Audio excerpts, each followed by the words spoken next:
like to talk about bad habits, namely gossiping, overstaying lunch breaks, and not completing projects. I have those written down because I think that a lot of times people really have problems with these, and it's just real. When I say gossiping, you know how you have that person in the office who talks all the time. If you are in any type of supervisory position, it's your responsibility to nip that in the bud, as well as somebody taking advantage of lunch breaks, as well as not completing projects on time. All of these things are very serious, and they have very serious consequences in terms of productivity, performance, and also morale.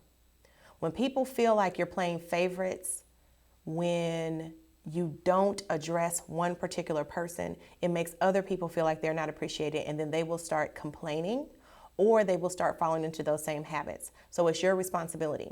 And if you are a manager or a business owner, you may or may not have had leadership training. As a matter of fact, 70% of all managers have never had leadership training.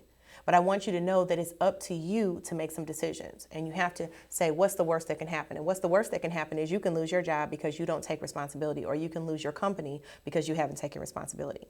You may not want to deal with it, but it's up to you to do it. And so what I just recommend is, first of all, address the issue with the person, give them the ramifications of what they're doing, ask them if they will be willing to stop, and give them consequences if they don't. That's just the bottom line. So it might be something like this. Hello, Sam, that difficult person. Thank you so much for coming. Don't sit across from the office. Actually talk to them one-to-one.